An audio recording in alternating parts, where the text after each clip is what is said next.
guys, it's Jana here and welcome back to my YouTube channel.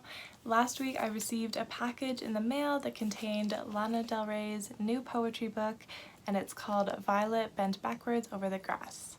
I just finished reading the book yesterday, so now I'm ready to talk about it. And honestly, I'm not an expert in poetry. I do enjoy reading it, but I'm not an expert, so I'm not going to be giving an analysis on the poems or anything, but I'm just going to be talking about my observations and what I liked about it. So when I first opened the book, I was pleasantly surprised because along with the poems, there are photographs, and I find it very pleasing to the eye to look at.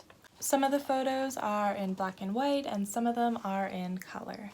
In the back of the book, it does state that most of the photos are actually taken by Lana herself, and I really like that she chose to put photographs in. I think a lot of poetry books have like drawings or sketches to go along with the poems, but I haven't seen very many authors do photographs with their poems.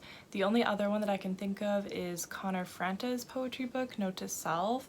That one has photographs in it, and yeah, I like that Lana made that same choice as well.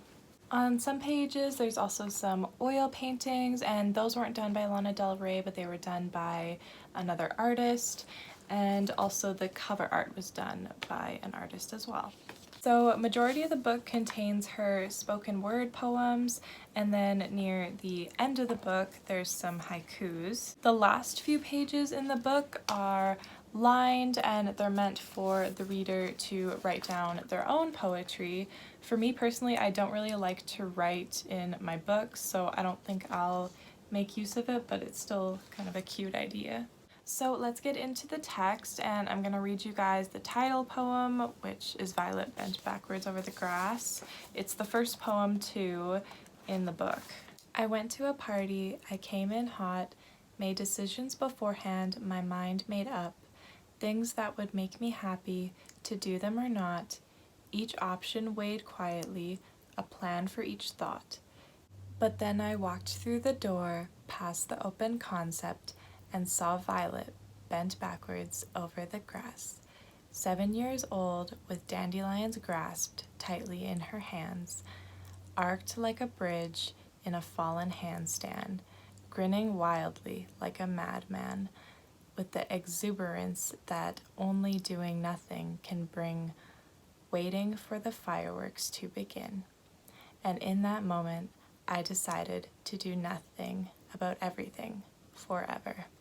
So the poem starts off with her having these plans of what she's going to do when she gets to this party, and it doesn't say what her plans are, but when she gets there and she sees this little girl playing in the grass, she has a change of heart because this little girl seems so carefree and happy, and whatever she was planning to do before, she's not going to do now. And the photograph beside it shows grass and a dandelion as well.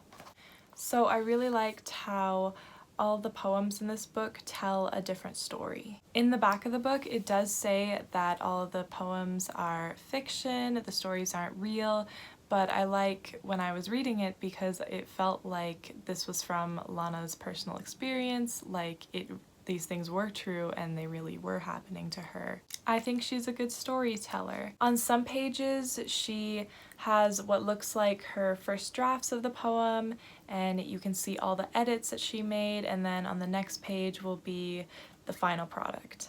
I really liked this style because you could see what her first ideas were and what she changed and what she kept the same. Now I'm going to share with you a couple poems that were my favorites from the book. So the first poem that I really liked is called Sports Cruiser, and I'm going to read it for you now. I'm not going to read the whole thing because it's very long, but I'll just read you the first part. I took a flying lesson on my 33rd birthday instead of calling you or parking on the block where our old place used to be. Genesee, Genesee, Genesee. Pathetic, I know, but sometimes I still like to park on that street and have lunch in the car just to feel close to you. I was once in love with my life here in that studio apartment with you. Little yellow flowers on the tops of trees as our only view out of the only window big enough for me to see our future through. But it turned out I was the only one who could see it. Stupid apartment complex, terrible you, you who I wait for, you, like a broken record stuck on loop.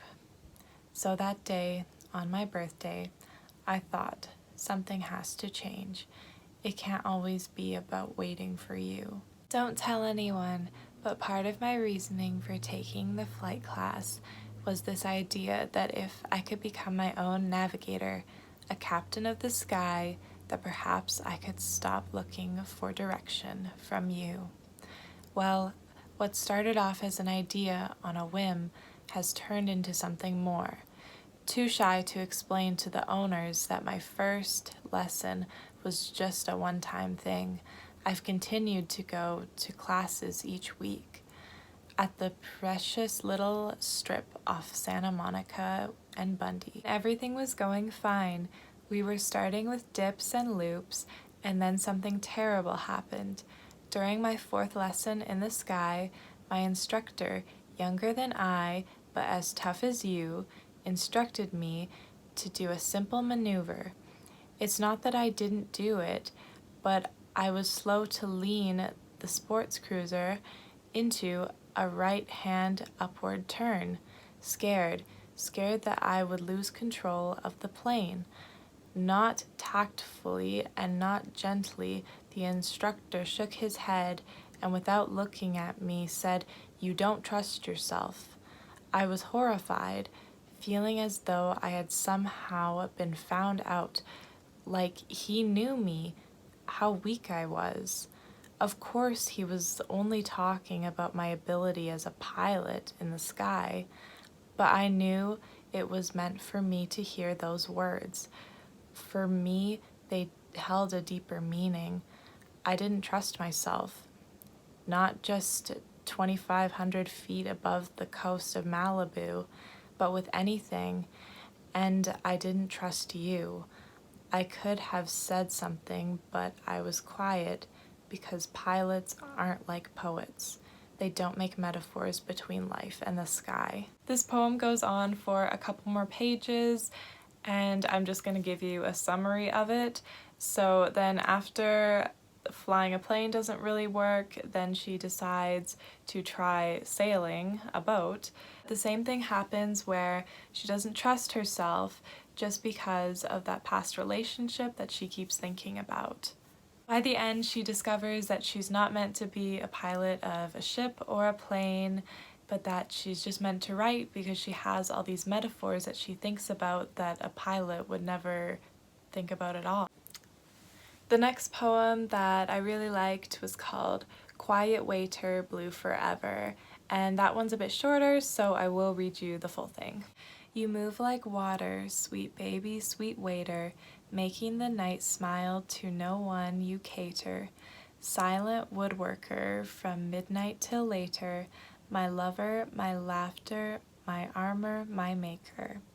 The way I feel with you is something like aching. Inside of my stomach, the cosmos are baking. A universe hung like a mobile. The alignment of these planets, unique in me, the earth moves around the sun. No land, all sea, water world, sun chaser, tropic of Cancer, southern equator. I'm the crying crustacean, sunbathing on paper. Let's rewrite the beginning of this primordial ooze, shall we, my love? Am I being brazen for saying this year makes me feel like we could have written it better than him? But who am I? Just a girl in love, dreaming on paper, rearranging the salt for the pepper, in love with you, my quiet waiter. Summer, blue, forever. Call me when you're done with work, I'll pick you up later. The darker, the better. 5 after midnight, the darker, the better. I really enjoyed this poem specifically because it's a love poem and that's mostly what I like. I thought it was really cute, I liked her metaphors in it and just how she worded the whole thing. So that concludes my review of this book. Overall, I really enjoyed it, and just about every poem that was written in it I liked. I don't think there was any that I really disliked. Yeah, so this will definitely be one that I'll reread over and over. And I don't know, maybe one day Lana Del Rey will come out with a second poetry book, and I'll be excited if she does. As always, thank you guys so much for watching. I know this video is like a little bit different than what I usually do, but I hope it was fun anyway. Remember to like and subscribe if you'd like to see more of me, and I'll see you guys next Wednesday. Bye!